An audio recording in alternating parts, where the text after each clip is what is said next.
Fire, fire, fire, fire.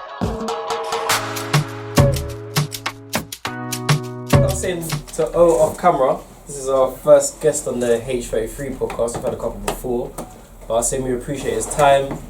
We appreciate you being punctual better than we were, because coming from work at 6 is no excuse, but yeah, shit happens. We appreciate someone being well dressed as well, like I was saying off camera. Getting the drip, we appreciate that. Thank you. Cool off-white and whatnot. Effort costs nothing, bro. I'm telling you, it's priceless. Come on. Yeah. But yeah, man, let's get it kicked off. Thanks for coming back. Thanks for tuning in to another episode of House 33 podcast. We're joined with O over here to have is quite a heavy topic. Cheers for Jamel for plugging the link. These guys are friends off camera. Once we heard about the story, it was like, it was a no-brainer. It was a no-brainer. It was touching. It was a no-brainer to get you on the pod. You reached out to Jamel saying that you want to get your story out, and obviously this is a platform to do so. So yeah, man, we'll get into it. Just wanna, before we even get into the actual topic, just wanna, introduce it. Just introduce it. Let's keep it light to start with. What was it? What did you have again? It was a 6 second. No, let's talk about what we were talking about last week. Yeah, that's what I was saying. What was last week? So the end of last week, we were speaking basically about, I can't remember who brought up the topic. It was one of like a random sporadic one. No one even planned it, but we were saying when someone comes out of prison, do you feel like they should be celebrated? And it can be as broad as you want. No specific crime, no anything. Like, what do you feel? You know what? That one there is techie. Yeah. Because obviously there's certain things that people do that shouldn't be celebrated. You know what I mean? A man should be ashamed of it. But obviously there's certain things that, obviously because, I don't know, survival instincts and where we come from, product of our environment, whatnot. Yeah. They have to do what they have to do, innit? You know what I mean? You might be the man one day that has to steal a chicken from Tesco to feed your family, but you're not really a criminal. Yeah. You know what I'm saying? Certain man, you get what I'm saying? Have to do certain things to get money sometimes. Just to live and be normal, innit? So, and then obviously there's the other people who do scumbag things. Yeah. Do you know what I'm saying? So it's real techie. So what you're saying that it's not black and white, basically, is that what you're saying? Yeah. Okay. So that's what I was saying last week. I feel like there's certain things, like for example, the man stealing a chicken from Tesco. Even this week, someone broke into my car, took my stuff, and bought stuff from Tesco. You actually bought something? Bro, I'm not saying the details, so whatever, I'm just chilling, before we get into it, I'm just chilling, whatever, I see a Monzo pop up, I'm like, I didn't do this, so long story short, it was that my bag was gone, like from football last night, it was raining in it, so I was just rushing into the yard, opened my car, opportunist, took my wallet, etc. If it was a young guy, you'd expect him to be buying something in like JD or something like that. But he bought online Tesco, 3 of my cards in Tesco, so he's probably the donny that's buying a chicken for his family, innit? Yeah. True. Amongst other things. Well, that happened to me. I took a bill off all my cards, bro. That happened to me. So I'm pissed, but someone hacked into my my PlayStation thing. So started buying games. Started buying games, bro, on my card because it's connected to the thing, innit? At least you could download it too. What? Yeah, you can though. It's shared, innit? It's shared. No, but if they bought a game and downloaded it on their PSN, that's what they did. You could download it as well. Obviously, it's still a dickhead thing, but you could download it. Oh, is it? Yeah. But what they did, is that they logged into my account and then they changed the password and the username, so I couldn't actually log in. I had to call. Oh, what? Like they did a mad thing. They did a mad thing to me, bro. People on some. They did that 2-factor security thing on me. It's mad. Bro, your family member, bro. They probably knew you. Nah, it was like Bali or something. Indonesia, mad country. Yeah, it was silly. Yeah, man. So let's get into it. Me, I'm more like, I'm skewed to the fact that I don't think I can celebrate someone that's coming out of prison. So I don't know. It's what, no matter what, just quickly. I mean, it's tough. It's tough because obviously, like in America, you get them cases where a group of boys have been like wrongly accused. Yeah, wrongly accused and that. So of course, if they spent 20 years of their life, you're gonna come out and celebrate. But for what we're talking about, I don't think you should be. I don't think Jamel, you should. In general, my point, I think you should be celebrated depending on what you done. So there's certain things, I'm like you, there's certain things I'm not celebrating. If my guy's done that, is no way. But as long as it's not those things, if they come out, I'm going to show them love regardless. I'm not celebrating the fact what they done. So if they done something like, let's say, murder or whatever, I'm not celebrating the fact that you done the murder. I'm celebrating that I ain't seen you in odd amount of years. Of you get me? Because it's always going to be love before that. Yeah. So you never turn your back on your people then for certain things. So I'm still going to celebrate regardlous, but these are things. So let's get into it. Celebrating. I mean, it's one of those, isn't it? What do you mean by Let's stop celebrate? this. We need to get into the nitty gritty now. We've done the little segue from last week. That's what I was saying. It makes sense. That's randomly. So I'm saying he brought you up randomly. You're like, raw. We definitely have to get you on. So what? The purpose of O being on this podcast is him to share his story. So O did 17 years inside, 17 years, and he's still here. So I feel like personally that is something to be celebrated. But we'll let you get into exactly what it is that you went in for, and can give like a little backstory of what happened. Then we'll ask some questions and yeah, let's go. Okay, so in 2003, when I was 19 at the time, my boy, my right hand, you know, his girlfriend got sexually assaulted by somebody. And long story short, we managed to get this man to meet his girlfriend. And then obviously he went a bit mad. He didn't go how it was supposed to. We were supposed to approach him and scare him off, sort of thing, but he didn't go like that. Yeah, he just, and then it ended up in violence, and he died from his injuries. So I got sentenced for murder in 2004. Yeah. I just got out the other day, last August. Really? That's even been a year yet? Yeah. Hasn't even been a year yet. But I did get out in 2016, but also for a 9-month period, and I got recalled for some stupidness. Always that. Certain license conditions. And awkward probation officer. And so my thing is, what was Ofill's life in 2003? What was you doing then? Like, what was you doing? What was you up to at them times, at 19 years old? Actually, before you start, I told them, a lot of people do 17 years and come out a totally different mindset. Oh yeah, of course. All of that. When we met, it was always loud energy. You get me? Like, you felt your presence. So I said to them, podcasts and stuff like that, telling your stories definitely for you. Because certain people will come out and you know what happens in it. They go into their shells, they're institutionalized. When we met, it was never that. Before we get into the actual where story, you are now, I want to do that. I want to touch on what Tyson said in terms of what he was doing then. I want to know, like, how has the 17 years, do you feel like it's affected you, good for bad? Like, what do you feel like? Do you feel like you as a person, the way your like mannerisms, the way you I said this to someone yesterday, you know, I feel like, you know, they say L's, innit, are losses, but I feel like my L's were lessons, or big lessons. You understand? That type of lesson there where it's going to benefit me, give me dividends on the route to success. That makes sense. It makes sense. For me personally. I mean, you can only take lessons out of that. I can't lie. You can't even look down upon that. You've done 17 years. You might as well look up. You might as well. You've come out now. You might as well look up and basically look at your life as a lot of trial and tribulations and a lot of gems that can come out of that. Cause I was obviously, we'll probably touch on this later, but your journey can obviously touch a lot of youth journeys and other people that are sort of on the road or whatever. But we'll touch into that. But obviously, I want to know like your backstory. Like, what was you doing in 2003 as a 19-year-old? Some people were playing football.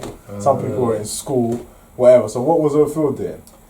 I was working for an agency doing warehouse work. Okay. Security call. I was loading up the back of trailers. Yeah. With the security man watching me like I'm about to team side. Night shift. Night shift. Slave labour. That's what I used to call it. That was proper, like, it was mad. I was angry with myself as well. Like, I'm better than this. You know, you tell yourself I'm better than this. Look, come on, I need the P right now, so you gotta toughen it out.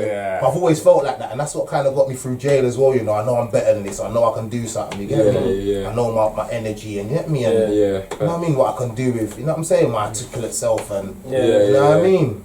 Clearly, you can express yourself. You wasn't shy to get a podcast. Only been out since August. You said it's not even that. What's different from like then when you was 19, 2003, and now? Like, how you getting to grips with, I don't know, Insta and what? I'm still a little bit he kept me slow with that little piece, you know what I mean? I'll show you the link tree and all of that. Yeah, but I'm getting used to it, you know what I mean? Just embracing all of the things. Bro, you get out of the game for time. 17 years is no joke. Yeah. That's not, you've missed like at least like 4 recessions. Innit? You missed bare stuff like in that 17 years. So it's gonna take adjusting to. So but my question is like, who was did you meet your right hand in the same job, or was he like in school? Or No, you know what? I know him from my area. Where you from? I'm from North London. I grew up in Wood Green and I lived in Tottenham. I lived in Finsbury Park, so I'm North London. You know, and I've got family all over North London, East London as well. You know what I mean? So that North London, East London connects me still. But I did meet my right hand when I was around 13, 14. Just imagine when I was them ages, I used to roller skate, you know. Do you remember? Not Bower Turbos. What are you doing? Have you been to any events then? Well, I used to go to a place called Roller City in Lee Valley. I know that. And because I used to roller skate and that he used to roller skate, and then my cousin introduced me to him, and then me and him just started rolling from there, and we was doing our little hustlings together and that. You know what I mean? Our bond become like really close, like brothers and that. You know what I mean? Was you doing music at that time? I used to do a bit of music, you know, like just bar into that garage, jungle and that. You know what I mean? So I didn't really take it too serious. At a time there was some guy I met named Paul Trouble Anderson. He used to be on Kiss FM or something like that. I got introduced to him by some random guy we met in Camden. And I was supposed to go to a radio station or whatever. Nothing ever came out of it, and then I kind of thought, you know, like that was the first time a man sold me a dream. Like I was so if this incident didn't happen, you feel like that was your go-to music? Yeah, music or car mechanics. Really? I used to like fixing cars. Money to be made in that. That's crazy. But in terms of back to the situation which happened, so you're saying that got the guy to meet his missus or whatever, things escalated, etc. So like what was the lead up to that like? Like say for example, obviously you found out about what happened. Like how did you find out? Like what was it just like a sporadic thing? I didn't see my boy for about 2 weeks, and then I got a phone call from him and he said, "Look, I'm coming to meet you in a little while. Come downstairs." So he didn't tell you what was happening. He just told you he was going to tell you. Yeah. So obviously I was just eager to go downstairs, innit? Like, what's something? You're like, oh yeah, what for my boy? Yeah, you know, you know what I mean. I was with my chick as well at the time. You know what I mean? She was like, "Where you going?" They get me so eager. I was like, soon come." You know what I mean, and whatnot. And it was mad because she said to me, "Make sure you kiss me before you go through the door because I don't know what's gonna happen when you're out there. And I always want to leave you on a good time." Intuition. You get me? It was mad, but at the same time, I'm thinking, was you washing your mouth on me? And there was another guy that night that washed his mouth on me. But yeah, it's serious. So wait, did this all happen in the same night, or did you? On the same night. This is all on the same night. So he found out, come to you. Well, no, sorry. He found out about 2 weeks prior. Yeah. So obviously, I'll get to that because he relayed the story to me when he hit me. Tell us the story, like from top to bottom, and then we'll ask you any questions. Wait, should you tell the story from when? From this to when he found out, because he said what happened in one night. Yeah. So basically, I've got the call. Gone downstairs. Yeah. Jumped in my boy's car. We've driven up the road to an estate, and he's kind of broken down. You get me? Water come out of his face, and I was like, nah. You know what I'm saying? That touched me. Used to seeing him like that. No, that touched me like that. You get me? Because I'm the kind of guy that would jump up for my boy. You get me? Quickly, you know what I'm saying? Like I'm the front man. You know what I'm saying? I'm the guy. Allow it, you know what I'm saying? It's my dog. So obviously he told me that while him and his missus were going through a rough patch, she was seeing some guy. I'm not seeing him like that. It was a friend. Was kind of like, I don't know, confined in. Confined. You see that word confined? Yeah, he was finessing. Confined, and took advantage of the situation. Maybe he was like, "Oh, okay, don't worry. You gotta deal with that, nigga." Jada situation. But obviously, she was at his house. They were talking, and other people were in the house. His brother and that, and it was some social situation where you know everyone's drinking and talking, music's playing and that. And it's happened on a few occasions. Wait, where's this? Where you say they're vibing? This was in his house. What, at the time? At the time, yeah. While they was on their little rough. Okay, so she was at an event with this Donny. No, not even an event. She was at his house. At his yard. Okay. You know, like just socialising. You know, like everyone have their little drink cups. Yeah. Okay, I hear you. Alright, that type of setting. Yeah. So obviously that's happened a few times, once or twice or whatnot. And then on the final occasion, the night in question, the day in question, even, they went and spoke in, I think, his room or something like that. But she told him what happened. No, they were talking. I think she was upset or something like that, and then he was like, "No, can't we talk in this room here because obviously it's everyone's around. It's a bit loud, and you get your things private. Okay, I'm with take you a little now. sidebar or side room. It hasn't happened. Yeah, so it hasn't happened. Yeah. So it hasn't in the happened. room. Obviously, she's comfortable enough to go in the room with the guy and whatnot, and then he just took advantage of her from there. Being physically bigger than her, older than her. Yeah. I saw whatnot. that. Got on top of her, and she was like, "Get off! Stop! Oh, wow. Stop!" She was crying again. And he just done his thing, innit? He violated. Fully took her. So her name was Tara, right? Tara, yeah. So after that, she went back to Spencer. Told Spencer the situation. He went mad. That's when he came to you, right? Yeah. About 2 weeks. So that's all that happened. So he found out from her telling him what happened.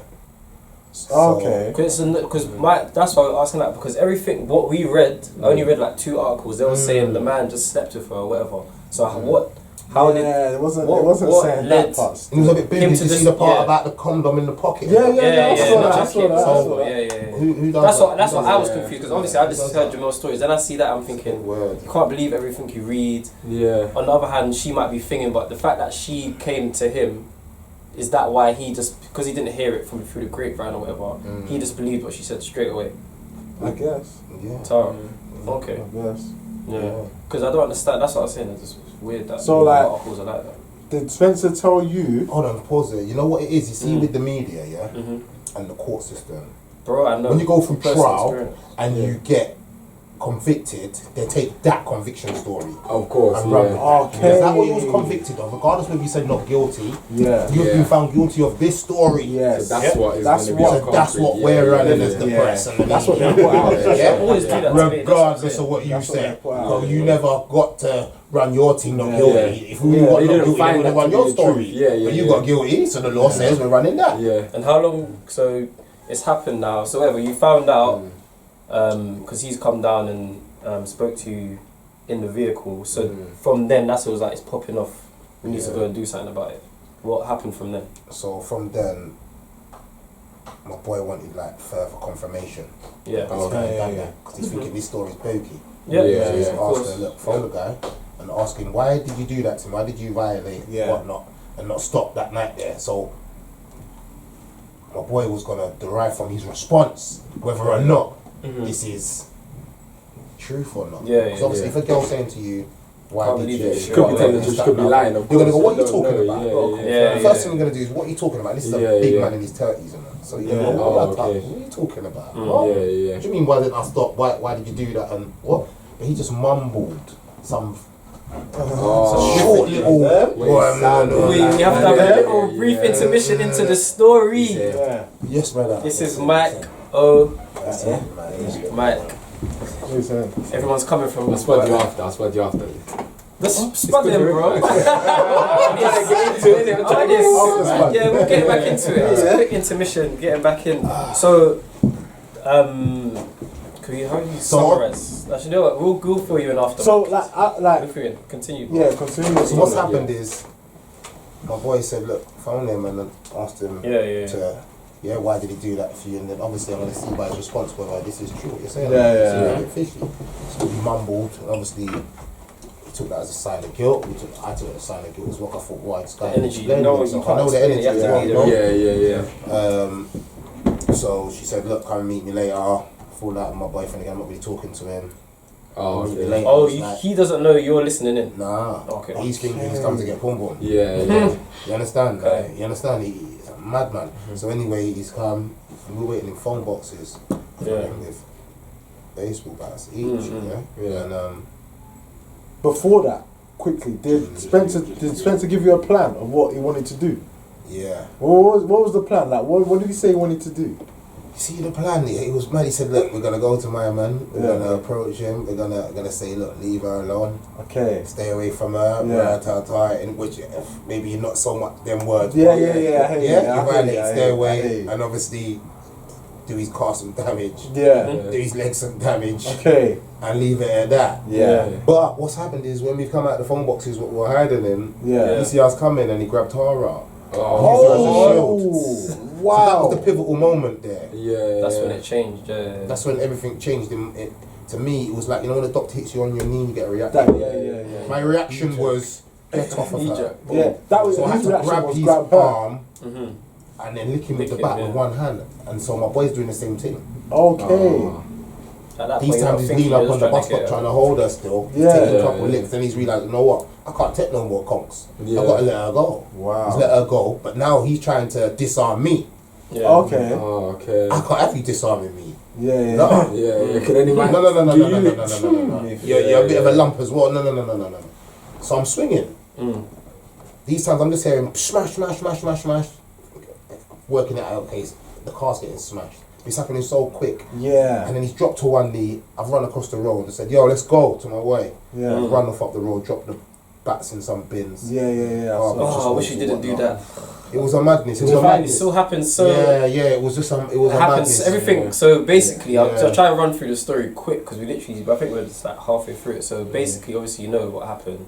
He found out through his boy, called him down from his apartment with his missus at the time.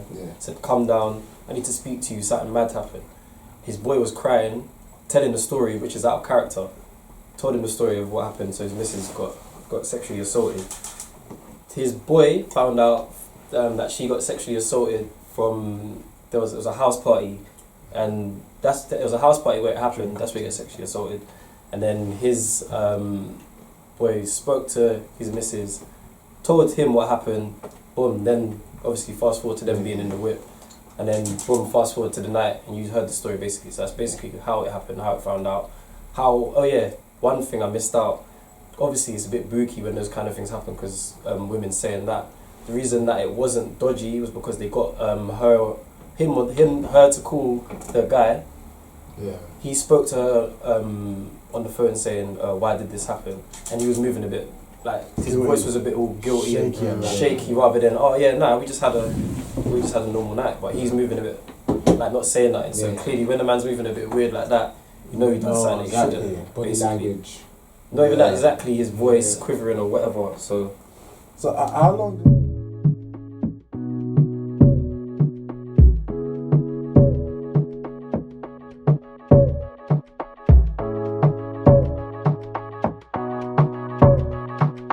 RANSOM got that sauce in it. Fire.